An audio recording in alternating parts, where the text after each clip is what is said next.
The server room smells like ozone and impending doom. That's the smell of my life for the past 10 years. While the rest of the company is upstairs playing grab ass with marketing budgets and ordering organic kale salads for lunch, I'm down here in the sub-basement, making sure the digital plumbing doesn't burst and spray radioactive sewage all over our Department of Defense contracts. I'm Margaret. I'm the systems compliance lead. It sounds fancy, but really, I'm a glorified janitor for classified data. I clean up the messes before the federal government notices them.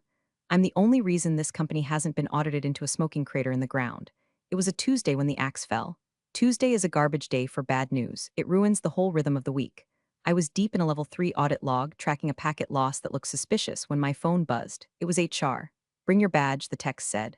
Classic. Subtle as a brick through a windshield. I walked into the glass-walled conference room on the 12th floor. The air conditioning was set to meet locker, probably to preserve the new CFO's ego. His name was Greg. Greg looked like he was assembled in a factory that makes generic villains for Hallmark movies, too much teeth, a suit that cost more than my car, and eyes that were dead inside. He'd been here 3 weeks. He didn't know a server from a toaster oven. Margaret, Greg said, leaning back in his ergonomic chair like he was about to bestow wisdom upon a peasant.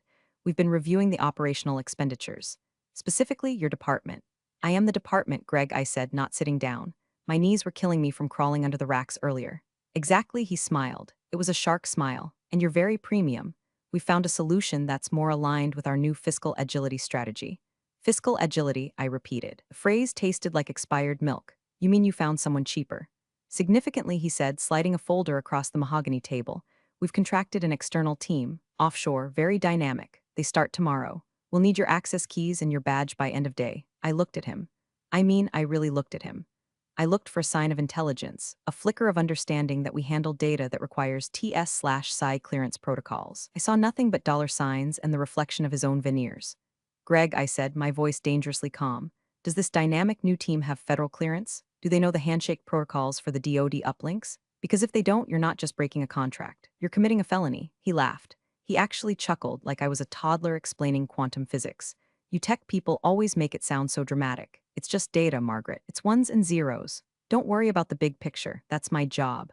By the way, if you're enjoying watching a corporate suit casually destroy his own life, do me a solid and hit that subscribe button and upvote. It keeps the caffeine flowing and the stories coming. Seriously, do it now because it's about to get ugly. I stood there for a solid 10 seconds. The rage was a hot stone in my gut. I wanted to scream. I wanted to throw the heavy oak chair through the glass wall. I wanted to explain that the ones and zeros he was talking about were logistics coordinates for military hardware. But then, a cold, dark feeling washed over me. It was the feeling of a calm sea right before a tsunami. Okay, I said. Greg blinked. He was expecting a fight. He was expecting begging. Okay, you're the boss, Greg. Fiscal agility, I get it. I unclipped my badge. I placed it on the table. And I reached into my pocket and pulled out the physical RSA token, the master key for the admin console. I set it down next to the badge with a soft click. I assume this new team is ready to take over the handshake at midnight? I asked. They're fully briefed. Greg waved a hand dismissively. You can pack your personal items. I walked out. I didn't storm. I didn't slam the door. I walked to my desk, picked up my framed photo of my dog, my lucky stapler, and my cactus. I left the documentation.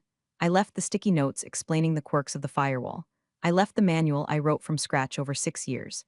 But here's the thing about fully briefed outsourced teams hired by guys like Greg. They work off scripts. They don't know the ghost in the machine. They don't know that the server rack in corner 3 overheats if you run the backup at 2 a.m., or that the federal uplink requires a manual heartbeat signal every 6 hours or it locks down the entire building. I took the elevator down to the parking lot. The sun was shining, which felt insulting. I threw my box in the passenger seat of my beat-up sedan. I lit a cigarette, my first in 3 years, and inhaled until my lungs burned. Fiscal agility, I muttered to the dashboard. I drove home. I didn't cry. I stopped at the liquor store and bought a bottle of bourbon. The expensive stuff, because I wasn't unemployed. I was retired. And tomorrow, Greg was going to find out exactly what he'd bought with his budget cuts. I knew one thing for certain. The systems were set to auto-cycle at midnight. If the handshake didn't happen, and it wouldn't because the new guys wouldn't have the encryption keys I just left on the table, the system would interpret it as a hostile intrusion. I poured a glass of bourbon, sat on my porch, and waited for the world to burn. My apartment is quiet. It's the kind of quiet you only get when you live alone and your entire career has just been flushed down the toilet by a guy whose tie cost more than your rent. I sat on my couch, the leather cracked and cool against my legs, staring at the TV. I wasn't watching it. It was just noise, a distraction from the clock ticking on the wall. It was 11:45 p.m. In the IT world, specifically the compliance sector, You develop a sixth sense. It's like a phantom limb. Even though I was 10 miles away, stripped of my badge and my access, I could feel the server room humming. I knew the cooling fans were ramping up for the nightly data dump. I knew the scripts were queuing. And I knew that in exactly 50 minutes, a team of underpaid, underqualified contractors in a time zone 12 hours ahead of us was going to try to log in. I took another sip of bourbon. It burned less this time. My phone was sitting on the coffee table. It was my personal phone, but because I had built the entire notification architecture from scratch, my number was hard-coded into the catastrophic failure alert tree. I'd meant to remove it, I really had. But in the chaos of packing my cactus and my dignity, I must have forgot. Oops. At 12:01 a.m., the phone lit up. The screen glowed harsh blue in the dim living room. I didn't pick it up immediately, I just looked at it. A single notification.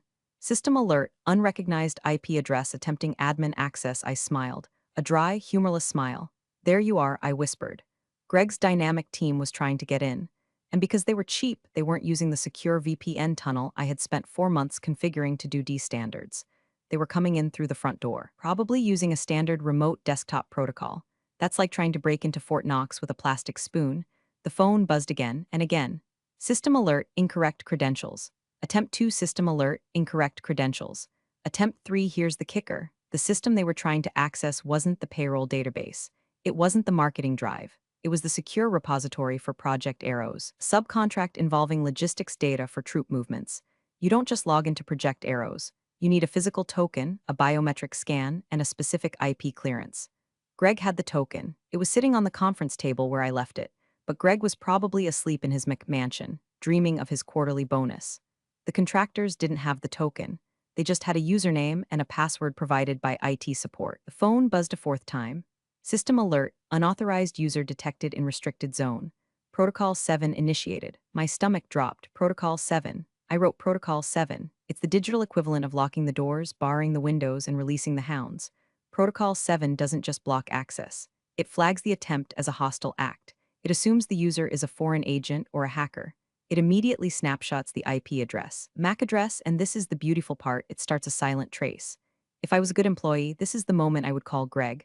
I would call the emergency line. I would scream, unplug the router, stop them. But I wasn't an employee. I was a liability. I was too expensive.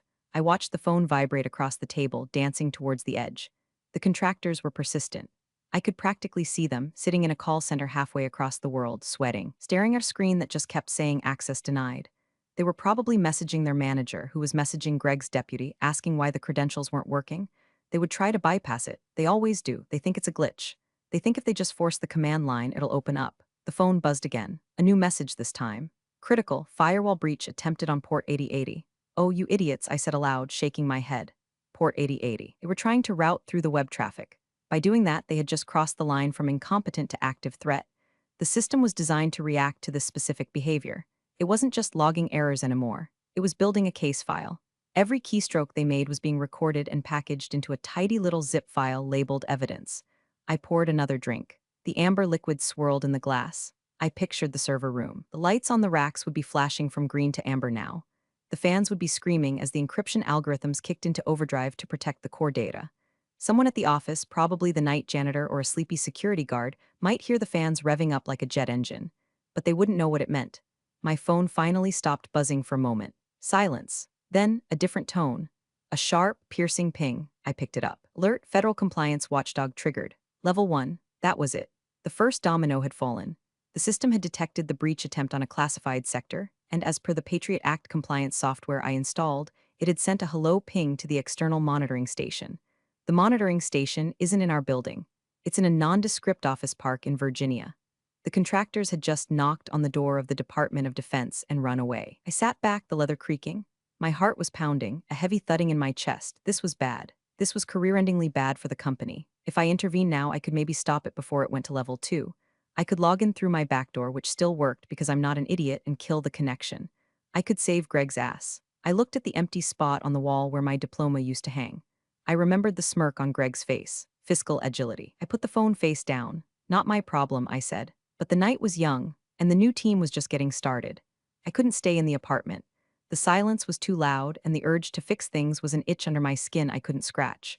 So at 1:30 a.m., I found myself at the Rusted Spoon, a 24-hour diner that smelled of stale grease and despair.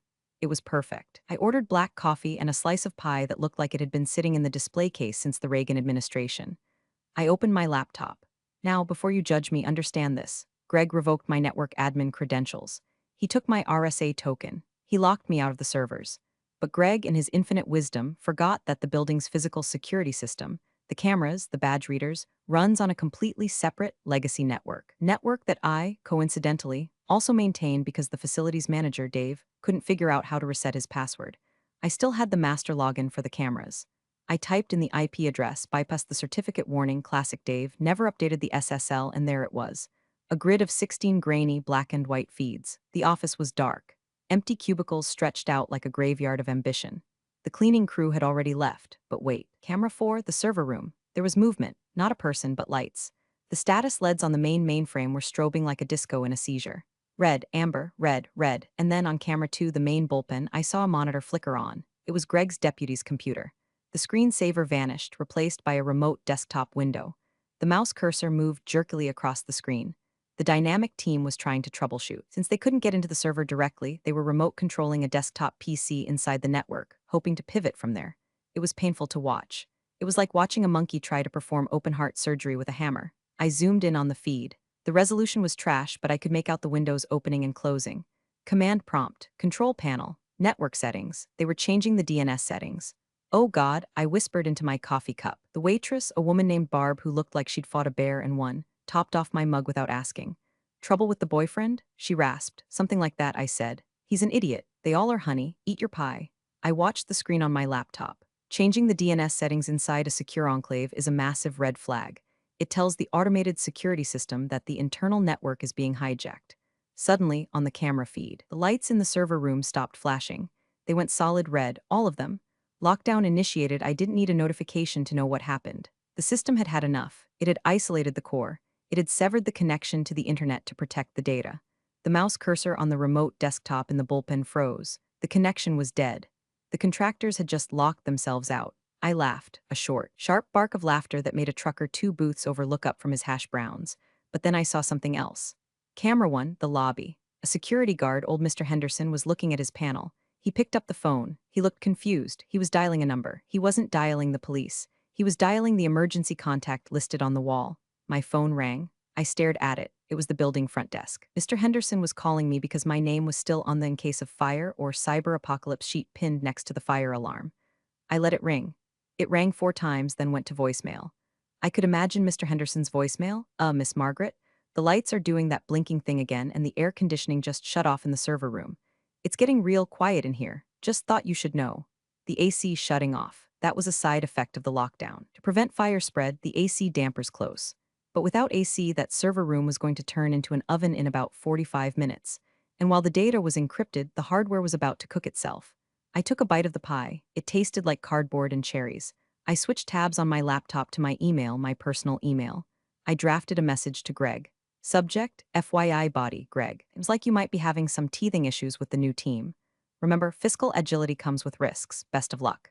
I hovered over the send button. Then I deleted it. No, he needed to learn. He needed to feel the heat. I watched the temperature gauge on the server room camera overlay. It was creeping up. 72 degrees, 75 degrees, 78 degrees. At 85 degrees, the thermal alarms would trigger. Those alarms don't just go to Mr. Henderson. They go to the fire department. And when the fire department shows up to a facility holding classified DoD data, they are required to notify the local federal liaison. I checked my watch. 2:15 a.m. By sunrise, there wouldn't just be IT problems. There would be men with badges and guns. Barb, I called out. Can I get another slice? And maybe some extra whipped cream. I'm celebrating. Celebrating what? She asked, sliding a fresh plate over. Unemployment, I said. It's surprisingly productive. You know how in horror movies, the music swells right before the monster jumps out? In systems administration, there is no music. There is only the silence of your inbox, followed by the cacophony of disaster. I stayed at the diner until 4 o'clock a.m. The server room temperature was holding at a toasty 88 degrees, hot enough to make the fans scream for mercy, but not quite hot enough to melt the solder on the motherboards. Yet, my phone, which I had silenced, was vibrating against the Formica table like a trapped moth. I unlocked it. The notifications were stacking up like Tetris blocks. Critical, thermal threshold exceeded critical. Heartbeat signal lost node A critical. Heartbeat signal lost node B, and then the big one. The one that makes your blood run cold even when you expect it. Federal compliance alert. Unauthorized access escalation level red. Level red. Let me explain what level red means in the world of government contracting. Level green is all good. Level yellow is someone forgot to change their password. Level orange is we have a potential breach, investigate immediately. Level red means the chain of custody has been broken, the data is compromised. We are assuming the facility has been overrun. Level red doesn't send an email to the IT help desk. Level red sends an automated, high-priority signal to the DSA, Defense Information Systems Agency Oversight Office. It's an electronic flare shot directly into the sky. I sipped my lukewarm coffee. I pictured the scene at the DSA watch floor. A board lieutenant probably saw the red light blink on his dashboard. He probably tapped his screen, frowned, and checked the contract number. Contractor, Aerotech Solutions, status, compromised. He would pick up a red phone. Not literally a red phone, that's a movie trope, but a secure line. He would call the point of contact for the contract. That point of contact was Greg. I closed my eyes and let the satisfaction wash over me. It was 4:15 a.m. Greg's phone was about to ring, and it wasn't going to be a telemarketer. Imagine Greg fumbling for his phone on his bedside table, his silk pajamas rustling. He'd answer, groggy, expecting a wrong number. This is Colonel Redacted from Defense Oversight. We have a level red signal originating from your server farm. Confirm status immediately. Greg wouldn't know what a level red was. He'd probably think it was a prank. He'd say something stupid like, "Who is this? Call me during business hours," or worse, he'd try to bluff. "Oh yes, Colonel. Just a minor glitch. Fiscal agility, you know?" The Colonel would not care about fiscal agility. Back on my laptop, the camera feed showed a new development. The lights in the office lobby jerked on. Mr. Henderson was standing at the front desk, looking terrified. He was talking to someone on the lobby phone. He was nodding vigorously. He hung up and started running, actually running, which for Mr. Henderson was a shuffling jog towards the elevators. He was going to the server room. Someone had told him to physically pull the plug. "Don't do it, Henderson," I whispered. "If you cut power to a server rack during a level red lockdown without following the shutdown sequence, you corrupt the audit logs. And corrupting the audit logs during an active investigation is technically destruction of evidence." I saw him on camera bursting into the server room. He looked hit by a wall of heat. He waved his hand in front of his face. He looked at the screaming machines. He looked at the wall of blinking red lights. He reached for the main breaker panel. "No, no, no," I hissed. He hesitated. He looked at the panel, then at the machines. He pulled his hand back. He grabbed his radio instead. Smart man. He was calling for backup, or maybe he just realized he didn't get paid enough to fry himself. My phone buzzed again. A text from a number I didn't have saved, but I recognized the prefix. It was a DC area code, Margaret. "This is Agent Miller, DoD Cyber Division. We show a level red at your facility. Your number is listed as the secondary technical lead. Status?" I stared at the text. They were reaching out to me. The system still had me listed. I had a choice. I could text back. I could say I was fired yesterday. Not my circus, not my monkeys. But that would tip my hand. That would make me look bitter. I ignored the text. Let them find out the hard way. Let them realize that the only person who knew the difference between a cyber attack and a budget cut was currently eating cherry pie in a diner 5 miles away. The sun was starting to crack the horizon, painting the sky in bruised purples and bloody oranges. The world was waking up, and Greg was about to have the worst morning of his life. I finally went home around 6 o'clock a.m. I needed a shower to wash off the diner smell and the residue of moral ambiguity. I stepped out of the shower, wrapped in a towel, and checked my phone. 7 missed calls, 5 voicemails, all from Greg. I sat on the edge of my bed and played them on speaker like a podcast of a man's soul leaving his body. Voicemail 1, 4:48 a.m. "Margaret, it's Greg. Listen, we're getting some weird automated calls. Probably a glitch in that old system you built. I need the passcode to shut off the alarm. The noise is annoying the new team. Call me back." Tone, annoyed, condescending. He still thought he was in charge. He blamed my system. Classic narcissist. He thought the alarms were the problem, not the symptom. Voicemail 2, 5:15 a.m. "Margaret, Greg again. The remote team can't log in. They're saying the server is rejecting their IP. Did you change something before you left? If you sabotage the network, I will have legal on you so fast your head will spin. Pick up the phone." Tone, aggressive, accusatory. He was trying to find a scapegoat. He was scared, but he was covering it with anger. Voicemail 3, 5:42 a.m. "Margaret, look. I have a colonel on the other line. He's asking about chain of custody. I don't know where the physical logs are. You said you left documentation. It's not on your desk. Just call me. We can work this out. Maybe contract you for a few hours of consulting." My rate, tone, bargaining. The cracks were showing, my rate, as if he was doing me a favor. He was realizing that he couldn't bluff a colonel. Voicemail 4, 6:10 a.m. "Margaret, please, the AC is off. The servers are overheating. Henderson says he can't reset it without a code. The fire department is here. They're threatening to hose down the room if the temp doesn't drop. I don't know the code. Why is there a code for the AC? Call me." Tone, panic, pure unadulterated panic. The fire department, that was a nice touch. I hadn't anticipated them arriving this early, but the thermal sensors must have tripped the building-wide safety. Voicemail 6:30 a.m. They're locking the doors, Margaret. Some guys in suits just walked in. They're not police. They're federal. They're asking for the security officer. That's you, or it was you. I told them you were unavailable. They said to find you, please. I need you to come in. I'll pay whatever. Just make it stop. Tone defeat. I listened to the last one twice. Just make it stop. I stood up and walked to my closet. I picked out my outfit carefully, not a suit. I wasn't an employee. I chose dark jeans, boots, and a black blazer. Sharp, professional, but distinct. I wanted to look like a consultant. I wanted to look like the expert they couldn't afford. I made a fresh pot of coffee. I didn't call him back. Why? Because you never interrupt an enemy when he is making a mistake. And Greg was currently making the mistake of trying to explain a level red breach to federal agents without his compliance officer. Every word he said to them was digging his grave deeper. Every excuse about fiscal agility was going to be noted in a sworn affidavit. I sat by the window and watched the street. It was a beautiful morning. Birds were singing. The trash truck was rumbling down the alley. And 3 miles away, my former office was being turned into a crime scene. My phone rang again. It wasn't Greg. It was a private number. I knew who it was. It wasn't Agent Miller this time. It was the heavy artillery. I let it ring until the very last second. Then I picked up. This is Margaret. Ma'am, this is General Vance, Department of Defense, Cyber Command. Do not hang up. His voice sounded like gravel in a cement mixer. It commanded attention. I'm listening, General. We have a situation at Aerotech. Your name is on the primary clearance protocols. The current management seems unable to access the system to verify data integrity. We are initiating a containment protocol. I'm aware of the company, General. I used to work there. As of yesterday afternoon, I was terminated. There was a silence on the line. A heavy, pregnant silence. Terminated? The General asked. His voice dropped an octave. You were the holder of the TS/PSY keys. You were terminated without a handover? I was told I was too expensive, General, and that a new dynamic team would be handling things. I could hear the General inhaling. It sounded like a jet intake. I see, he said. The menace in his voice wasn't directed at me anymore. Ma'am, I am requesting your assistance. Not as an employee of Aerotech, but as a cleared citizen. Can you come to the site? I can be there in 20 minutes, I said. Good, I'll have a team meet you at the perimeter. Bring your ID, yes, sir. I hung up. I checked my makeup in the mirror. I looked tired but fierce. I looked like someone who was about to walk into a fire and put it out with a snap of my fingers. I grabbed my keys. It was time to go to work. The drive to the office usually took 15 minutes. Today, it felt like a victory lap. As I turned onto the industrial parkway, I saw the flashing lights. Not just one or two police cars. It was a carnival of authority. There were local PD cruisers blocking the main entrance. There was a fire truck, engine idling, crew standing around looking bored but ready. And then there were the black SUVs, Suburbans with tinted windows and government plates. They were parked right up on the curb, aggressive and imposing. I pulled my beat-up sedan up to the police blockade. A young officer stepped forward, hand up. Roads closed, ma'am. Incident at the tech building. I rolled down my window. I'm Margaret, last name. General Vance asked me to come. The officer blinked. He touched his earpiece. Dispatch, I have a female here claiming. He stopped. He listened. His eyes went wide. He looked at me differently. Yes, sir, understood. He stepped back and waved me through. Go ahead, ma'am. Park right in front. I drove past the gawking employees who had been evacuated to the parking lot. I saw Susan from HR clutching her purse. I saw the marketing team huddled together, vaping nervously.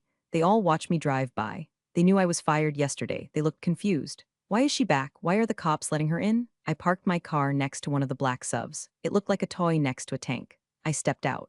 The air smelled of exhaust and stress. Two men in suits approached me. They didn't look like Greg's corporate lawyers. They looked like they ate corporate lawyers for breakfast. They had earpieces and no sense of humor.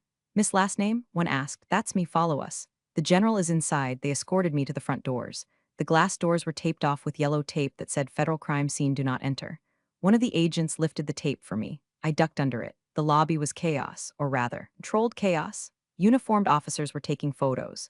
Technicians in blue windbreakers with DOJ forensics on the back were unpacking gear cases. And there in the center of the room was Greg. He looked melted. His expensive suit was rumpled. His tie was loosened. He was sweating so much his forehead was shining under the emergency lights. He was shouting at a man in a military uniform, a man with 2 stars on his shoulder. I'm telling you, it's a misunderstanding. Greg was pleading, his hands waving frantically. It's a glitch. We hired a top-tier vendor. The General Vance stood like a statue. He was tall, gray-haired, and radiated an aura of absolute intolerance for bullshit. He wasn't even looking at Greg. He was looking at the ceiling as if praying for patience. My escort stopped. General 1 said, she's here. General Vance lowered his gaze. He turned slowly. He saw me. Greg spun around. His eyes locked onto me. For a second, I saw hope. Then I saw fear. Margaret, Greg shouted. He started to lunge toward me, but a federal agent stepped in his path, blocking him with a stiff arm. Margaret, tell them it's just a server error. Fix it. I didn't look at Greg. I looked at the general. I walked over to him, my heels clicking on the marble floor. The sound echoed in the sudden silence of the lobby. "General Vance," I said, extending a hand. "Margaret, Systems Compliance." He took my hand, his grip was firm, Miss Last Name. "I've heard a lot about your absence. I'm afraid my employment was terminated yesterday due to budget cuts," I said, loud enough for the agents nearby to hear. "I was told I was too expensive." The general looked at Greg. The look could have peeled paint off a battleship. "Too expensive," the general repeated. He looked around the lobby at the dozens of agents, the police, the forensic teams. "Well, this operation is currently costing the U.S. taxpayer about $50,000 an hour, so I'd say that was a miscalculation." Greg made a whimpering noise. "What is the status of the data, General?" I asked, slipping back into professional mode. "We don't know," Vance said. "The system is in total lockdown. We can't get past the encryption you set up. And since your successor here," he jerked a thumb at Greg, "doesn't know the difference between a root key and a root vegetable, we are stuck." "The thermal alarms?" "The fire department wanted to flood the room. I stopped them, barely. We have about 20 minutes before the hardware cooks itself." I nodded. "I can stop it. But I need my credentials restored, and I need a terminal." "You have whatever you need," Vance said. "Actually," I said, turning to look at Greg, "I don't. My RSA token is on the conference table upstairs. My user account was deleted." Vance turned to Greg. "Where's the token?" Greg stammered. I think maybe the cleaners find it," Vance barked. "Now." Two agents grabbed Greg by the arms. "Show us." They dragged him toward the elevators. I looked at the general. "I can bypass the token if I have root access, but I need to be reinstated in the system." "Consider it done," Vance said. "You're working for me now." We took the stairs to the server room level. The general didn't seem the type to wait for elevators. The hallway outside the server room was sweltering. The heat was radiating through the heavy security doors. It felt like standing next to a blast furnace. The silence from inside was terrifying, no hum of fans, just the ticking of cooling metal expanding and contracting. "Forensics team, clear the area," Vance shouted. The technicians stepped back. "It's all yours," Vance said. I approached the crash cart. Portable terminal plugged directly into the emergency port on the wall. This was the only way in during a hard lockdown. I cracked my knuckles. It was a cliché, but I needed the moment. The screen was black with a blinking red cursor. System halted. "Enter admin key." I started typing. My fingers flew across the keyboard. I wasn't just typing a password, I was writing a script to override the thermal shutdown sequence manually. "Status?" Vance asked, hovering over my shoulder. "The core is intact," I said, reading the raw hex code scrolling down the screen. The automated defense worked. It walled off the data. "But the heat is critical. 92 degrees. If we don't get the fans on in 2 minutes, the drives will warp." "Do it." "I'm locked out of the cooling controls because the system thinks I'm a hostile entity," I explained without stopping. "I have to trick it into thinking I'm the ghost of Christmas past." Executed a command, sudo reboot systems controller force. "Access denied. Please present token." "Damn it," I muttered. "Greg, where's that token?" As if on cue, the elevator doors down the hall dinged. Greg came running out, flanked by the agents. He was holding the small plastic dongle like it was the Holy Grail. "I found it," he gasped. "It was in the trash. The cleaners threw it out." He ran up and tried to hand it to me. "Plug it in," I said, not looking at him. He fumbled with the USB port. His hands were shaking so bad he couldn't get it in. "Give it to me," the general snapped. He snatched the token from Greg and jammed it into the port. The screen flashed green. "Token accepted." "Welcome, Margaret." I hit enter. Override initiated, restarting environmental controls. From behind the heavy doors there was a groan, a mechanical shudder. And then the sweet, sweet sound of turbine fans spinning up. It sounded like a jet taking off. The whoosh of air moving through the ducts was deafening. Temps dropping, I reported. 91, 89, 85, the general let out a breath he seemed to have been holding since dawn. "Good work," he said. "I'm not done," I said. "We still have the breach to deal with." I pulled up the logs. "Let's see who our friends are." I displayed the connection log on the monitor. It showed the IP addresses of the dynamic team. "Bangalore," I said, using a standard commercial ISB. No VPN, no encryption. They were practically broadcasting the login credentials in plain text. I pointed to a specific line of code, and look at this. They tried to install a remote administration tool called TeamViewer. Free version. The general stared at the screen. "TeamViewer on a classified network?" "Yes, sir." That's what triggered the level red. It's a known vector for malware. Vance turned to Greg slowly. Greg was leaning against the wall, looking like he was about to vomit. "You authorized this?" Vance asked. His voice was dangerously quiet. They said they were industry standard," Greg whispered. "You handed access to a DoD database to uncleared civilians using free software," Vance said. "Do you have any idea the level of negligence that represents? That's not just firing grounds, son. That's prison grounds." Greg slid down the wall until he was sitting on the floor. I was just trying to save money," he sobbed. "You saved about 4% on payroll," I said, turning to face him. "And you cost the company its federal license." Vance nodded. "He's right. I'm suspending the contract immediately. This facility is now under military jurisdiction until a full audit is complete." He looked at me. "And since you are the only one who knows how to operate it, you are now the provisional site commander." I raised an eyebrow. Site commander. That sounds expensive. Vance actually cracked a smile. A small, grim smile. We pay market rates, Margaret, plus a hazard bonus. I accept, I said, then I looked at the screen again. The new team was still trying to ping the server. Connection attempt 452, General, I said. Would you like to do the honors? What honors disconnecting them? I typed a command, release the hounds. Okay, the command was actually execute trace and block, but in my head, it was cooler. I'm sending a traceback signal to their ISB, flagging the IP as participating in a cyber attack against the US government, I explained. Their internet is about to go out, and local law enforcement in their country will be getting an automated notification. I hit enter. On the screen, the connection attempt stopped instantly.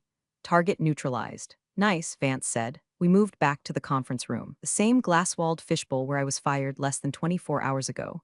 The dynamic had shifted. I was sitting at the head of the table. General Vance was to my right. Greg was sitting in the corner, holding a bottle of water an agent had given him, looking like a child in timeout. Two other executives, the CEO and the VP of HR, had arrived. They looked terrified. They had been pulled out of bed and rushed here. Let me be clear, General Vance began, addressing the CEO. Your company is currently in breach of Contract 88 Delta. Section 4, Paragraph 2, all personnel with root access must hold active top-secret clearance. The CEO, a man named Sterling who usually looked like he was posing for a magazine cover, nodded frantically. Yes, General, we understand. It was an oversight. It was not an oversight. Vance slammed his hand on the table. It was a choice. You fired Miss Last Name. He pointed at me. Miss Last Name is the named Information Systems Security Officer, ISO, on the contract. When you fired her, you didn't just fire an employee. You removed the legal authority for this building to operate. The VP of HR spoke up, her voice trembling. We intended to transfer the duties to the new CFO temporarily. Vance laughed. It was a harsh, barking sound. To him, does he have clearance? Has he been vetted by the FBI? Does he know how to configure a firewall? Greg stared at his shoes. You replaced a certified expert with a spreadsheet and a prayer, Vance said. And the result is that I have agents scrubbing your servers for foreign malware. I leaned forward. I caught Sterling's eye. Sterling, I said, did you know Greg replaced my team with an offshore vendor? Sterling looked at Greg. He told me it was a cloud-based solution. He said it was agile. It was agile, all right, I said. It was so agile it bypassed every security protocol we have.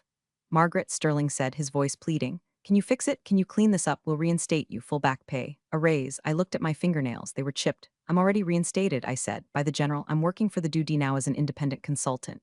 My rate is 3 times my old salary, and I bill hourly. Sterling swallowed hard. Okay, whatever it takes. And I added, looking at Greg, I need a new office. I don't like the vibe in the basement anymore. You can have any office you want, Sterling said. I want his, I pointed at Greg. Greg looked up, shocked. My office? Yeah, I said. It has great light, and I like the chair. General Vance stood up. This meeting is adjourned. Sterling, get your lawyers. You're going to need them. Greg, the agents outside would like a word with you about the missing logs from last night. Attempting to hide evidence during a federal investigation is another felony to add to the list. Greg stood up shakily. He looked at me one last time. I just wanted to save the company money, he whispered. You get what you pay for, Greg, I said. And sometimes you pay for what you get. 2 agents stepped into the room. Sir, come with us. They led him out. I watched him go through the glass walls. He looked smaller than he did yesterday. Sterling looked at me. Margaret, I'm sorry. I didn't know. That's the problem, Sterling, I said. You didn't know and you didn't ask. You just saw a smaller number on a spreadsheet and signed the paper. I stood up. I have work to do. The servers are cooling down, but I have to rebuild the entire access control list from scratch. It's going to take all weekend. Of course, Sterling said. Anything you need. Coffee, I said, and not the break room sludge. Send someone to get the good stuff. By noon, the chaos had subsided into a dull roar. The police were gone. The fire trucks were gone. Only the black subs remained. I sat in the corner office on the 12th floor. The view was spectacular. You could see the whole city. I spun around in the ergonomic chair. It really was comfortable. General Vance knocked on the open door frame. Settling in, he asked. It'll do, I said. He walked in and handed me a folder. These are the preliminary authorization papers. You are officially the site lead for the recovery phase. Duration, indefinite. Thanks, General. He looked out the window. You knew, didn't you? Knew what? That they would fail. That the system would lock down. That I would get called. I took a sip of the latte that Sterling's assistant had run out to get me. I knew the system worked, General. I built it to work. I built it to detect incompetence and shut it down. I didn't know when they would trip the wire, but I knew they would walk right into it. Vance nodded, a look of respect. You weaponized compliance, Margaret. That's a new one. I didn't weaponize it, I said. I just took the safety labels off. He chuckled. Well, keep them off. I like knowing someone is actually watching the store. He turned to leave. I'll be in touch. Don't let them hire any more dynamic teams. Don't worry, I said. I'm doing the hiring from now on. He left. I turned back to the desk. Greg's nameplate was still there. I picked it up. It was heavy, expensive crystal. I dropped it into the trash can. Clunk. I opened my laptop. I had full admin access again. The servers were stable. The temperature was back to a cool 68 degrees. The dynamic team in Bangalore had been blacklisted by every major ISP in the region thanks to the general's phone calls. A notification popped up on the company chat. It was from Susan in HR. Susan, hi Margaret, so glad you're back. Just wanted to know, do you want us to post a requisition for a new CFO? I stared at the message. I typed back, no need. I'm handling the budget for IT from now on. We're going to be investing in quality assurance. I leaned back. I lit a cigarette. I know you're not supposed to smoke in the office, especially not in a LEED certified building. But who was going to stop me? Guy who fired me was currently answering questions in a windowless room at the FBI field office. The CEO was terrified of me, and the US military had just given me the keys to the castle. I took a drag and blew the smoke toward the air vent. It wasn't just a job anymore, it was a fiefdom. I looked at the server logs one last time. System status, operational current admin, Margaret fiscal agility, I whispered, smiling. I closed the laptop. All right, that's the saga. If you learned anything, it's this. Never fire the person who knows where the bodies are buried, or in this case, where the encryption keys are hidden. And seriously, if you liked watching corporate greed get smacked in the face by federal regulations, hit that upvote. I've got plenty more stories from the trenches, but for now, I've got a department to run. Appreciate you sticking around, you legends of the break room. Subscribe for more chaos. Let's make your old managers spill their coffee in fear.